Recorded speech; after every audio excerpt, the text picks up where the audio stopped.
Mamma mia, bianconeri, mamma mia, encore un match comme ça, j'en peux plus. Est-ce qu'il y a encore un fond à toucher? À chaque fois, on se retrouve ici en se disant, c'est bon, on peut pas aller plus bas que ça, mais à chaque match, il y a un point plus bas. Il y a toujours un point plus bas. Aujourd'hui, on perd contre la dernière en classement, équipe que pour la première fois est en Serie A cette année, avec un nouvel entraîneur aussi au début sur un banc en Serie A et on donne les trois premiers points historiques à la fois au Monza, à la fois l'entraîneur et Galliani là qui est là à jubiler sur les tribunes, ça m'envoie fou. Aucune envie de l'équipe, ils sont là à se faire des passes banales et en plus mal en ce moment, mal, mal, mal. J'ai pris quelques notes pendant le match comme d'habitude parce que faut que je vous apporte un contenu plus ou moins de qualité, au moins le contenu et pas le match lui-même. Première mi-temps de très bas niveau. Le jeu le fait le Monza, ils ont 60% de possession en début de match. Ce qui ne change pas en fait, je pense. Attendez, je regarde les statistiques. En deuxième mi-temps, combien on fait de possession. J'ai même pas les statistiques, j'ai rien, mais à quoi bon regarder les statistiques ce soir? C'est vraiment incroyable. J'ai remarqué que pendant les coups de pied arrêtés du Monza, on défendait 8 sur 6 dans notre surface. Donc c'est clairement une équipe qui se fait pas confiance. Peut-être même l'entraîneur ne leur fait pas confiance. Même Landucci, qui est l'entraîneur en deuxième entraîneur et qui c'est lui qui dirige les coups de pied arrêtés, à part aussi diriger aujourd'hui la Juventus du Monza, avec le Monza. Et on défend à 6 contre eux. J'arrive même plus à parler. Vous savez quoi? J'arrive même pas à parler. On défend à 8 contre eux, 6 dans notre surface. Comment tu veux repartir en contre avec ça après, si tous tes joueurs sont dans ta surface?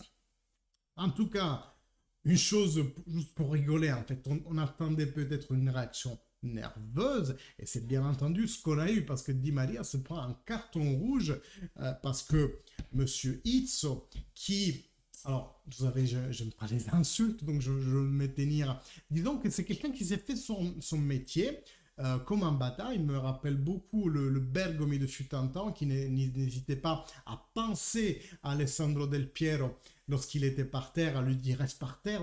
Le jeu psychologique que Izzo a su faire un champion renommé comme Di Maria, et Di Maria y est tombé avec les deux pieds, c'est juste le portrait de cette Juventus qui est dans un état mental lamentable.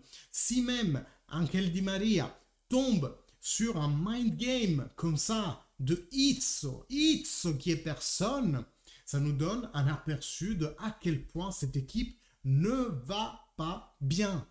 Après, il s'est excusé, Angel Di Maria, c'est normal.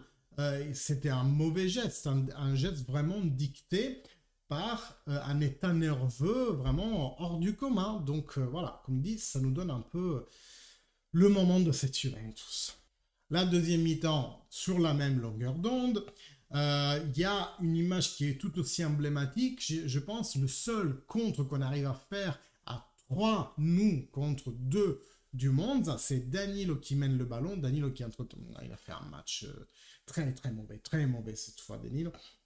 Il a le choix de la donner à Kostic en diagonale et Bremer. Et bien entendu, il choisit, entre guillemets, la passe facile, parce que c'est pour Kostic devait passer entre deux joueurs du Monza, soit, mais le premier défenseur du Monza, il est plus facilement sur Bremer que sur Kostic. Donc même pas la lucidité de donner un ballon soit un peu plus compliqué, oui, certes, mais qui aurait été 10 fois plus efficace, 10 fois. Mais Kane, on n'en parle même pas, il court partout, mais sans critère, une tête brûlée, il va partout, il tombe tout seul sur le ballon, il donne des ballons à l'équipe adverse avec une facilité déconcertante. Il y a même un moment où le Monza a une touche latérale, et il va pour récupérer le ballon sans se rendre compte que le joueur du Monza avait déjà récupéré un autre ballon et était déjà en train de continuer l'action, et lui en fait il perd sa position et on défend déjà un 10, On défend un 9 à ce moment-là. Aujourd'hui, McKennie, c'est comme s'il n'était pas là. On était en 8 en fait sur le terrain. Un 9, je calcule même plus. Je calcule même plus. Bref. Le Monza nous surprend, mais surprend c'est entre guillemets, à la 73e, avec une action photocopie d'autres actions qu'ils avaient fait par le passé. Très bonne synchronisation entre porteur de balle et l'attaquant. Ça se voit qu'ils ont l'habitude de faire ça en entraînement. Le lancer est parfait. La course qui passe derrière le dos de Gatti est parfaite. Il n'a plus qu'à mettre dedans. Perrine n'y peut rien. Difficile, difficile. Et on risque tout de suite, en plus, tout de suite après, on risque de prendre le deuxième but parce que Paredes tombe tout seul sur le ballon. On ne comprend pas pourquoi. Et le premier changement, surtout, n'intervient qu'à la 77e avec Moisken qui rentre pour Kostic. Rovella, j'ai marqué, il fait semblant d'avoir des crampes à la 87e. Pourquoi je dis il fait semblant? Parce que dès que l'arbitre le reprend, il se lève comme un petit cabri tout jeune. Donc bon, Rovella, t'es de quel côté, toi? Ah là là. En fait, les joueurs sont tellement perdus que même les choses plus simples ne réussissent pas, même les choses basiques du football. Quand il y a un ballon perdu, disons que tu as d'habitude 50-50 de possibilités qu'il te retombe toi sur les pieds, mais il ne te retombe pas sur le pied parce que tu n'es pas bien positionné. Donc même tous les balles perdues, en fait, tu n'en récupères aucune. Vraiment, vraiment, aujourd'hui, la Juve a été lamentable. J'espère vraiment que c'est ça le fond et qu'on ne sera pas ici au retour de la trêve nationale à nous dire qu'il y a un autre fond plus fond que celui-là parce que c'est pas possible. Landucci, dans la conférence de presse après-match, si j'ai bien lu, parce que j'ai lu rapidement pour vous faire la vidéo, il a fait du Allegri tout craché, il faut se taire et travailler. Mais cette Juventus est vraiment dans un état où il n'a jamais été. Si on devait aujourd'hui se fier aux résultats, c'est une Juventus de série B en fait. Même une équipe qui a jamais gagné encore en Serie A, que c'est sa première fois en Serie A, même si avec des individualités, ma foi, comme Rovella, comme Sensi, Pessina, arrive quand même à nous mettre à marcher sur la tête. On est une équipe de série B en ce moment. C'est chaud à dire, mais le niveau, c'est celui-là. Le niveau mental, du moins. Parce qu'après, sur le papier, cette équipe a toutes les cartes en règle pour réussir, mais en ce moment, c'est le mental qui n'y est pas. Le mental, il est loin. Et donc, est-ce qu'il faut s'attendre à une exonération immédiate de Massimiliano Allegri? Bon, Arriva Bene, avant le match, nous dit que ça serait une folie en ce moment de changer d'entraîneur. Ça dépend, hein, parce que est-ce que c'est pas une folie de rester dans cet état de stase permanente, c'est morose, c'est le moral au plus bas des tifosi, mais aussi du vestiaire. Il nous dit, Landucci, que s'il y a un truc en fait à tirer de l'interview de Landucci, il nous dit le vestiaire est soudé. C'est cool, dit comme ça. Est-ce que c'est vrai en fait? Est-ce que c'est vrai? Parce que comment tu peux être soudé et de montrer ça sur le terrain? Je me questionne vraiment. Et c'est vrai que maintenant à la Continas, il n'y aura pas grand monde. Il y aura ceux qui ne vont pas à l'équipe nationale. Donc on va se retrouver, si ça se trouve, avec 3-4 joueurs. Un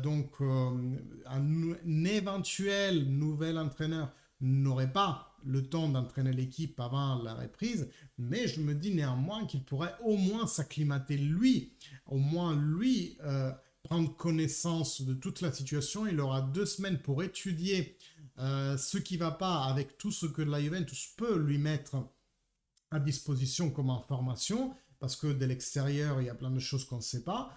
Et peut-être que ça serait le moment idéal de changer d'entraîneur maintenant.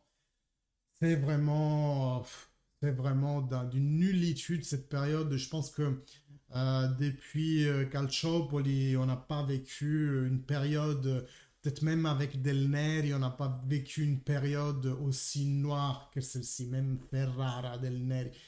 Jamais on était aussi bas en termes de morale, en termes de jeu, en termes de mentalité, cette équipe est perdue, perdue, et qu'on donne la faute, disons, allez, je donne le pourcentage, allez, 50% équipe, 50% entraîneur, on s'en tape, c'est pas ça l'important, mais le changement de l'entraîneur, c'est ce que tu peux faire avec plus de facilité, en fait.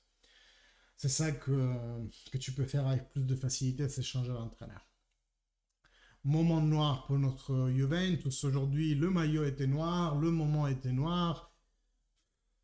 Une petite blague pour vous faire rire. On dit, entre jeunes en Italie, on dit c'est un moment tellement noir que si ta bite devait te tomber, elle rebondirait sur le sol pour te finir dans... Voilà, vous avez compris où.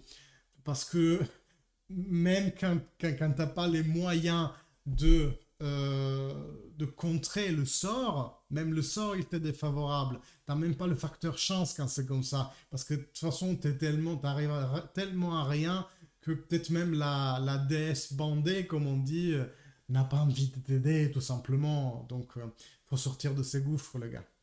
Faut sortir de ces gouffres. Euh, Maintenant, à tête reposée, demain, la Juventus fera un choix, soit de continuer, soit de changer.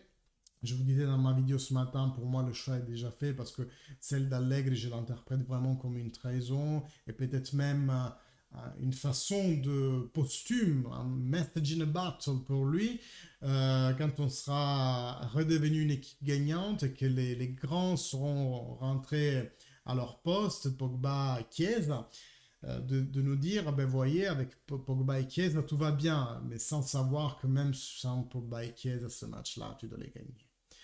Tu dois les gagner. L'Anducci-Ball, les gars. Je pense que je vais mettre ça dans la miniature. Pourquoi? Ben, c'est un peu une provocation de ma part parce que on disait qu'avec Landucci tout allait bien. Les matchs, on a marqué 8 buts en 2 matchs leadés par Landucci sur le banc. Et à l'époque, on disait, ben, vous voyez, c'est Allegri le problème. Chose qu'aujourd'hui, ça me fait rire parce que déjà à l'époque, ça voulait rien dire. C'était quand même Allegri qui tirait les ficelles derrière Landucci. C'est pas Landucci qui prépare le match, hein, quand même si c'est lui qui est sur le banc. Et aujourd'hui, bah, c'est quand même Allegri qui a préparé le match. C'est pas parce que Landucci était là que la chose s'est mieux passée. Vous voyez, donc crise noire. Crise noire aujourd'hui. Moi, je vous dis bonne soirée, les gars. Like, commentaire. Abonnez-vous à la chaîne parce qu'on a besoin d'être de plus en plus pour se soutenir mutuellement. C'est pas prêt de s'arranger si il n'y a pas un virage à 180 degrés, une inversion à U, un Tokyo Drift avec frein à main pour inverser la tendance. Ciao les gars, passez une bonne soirée au moins.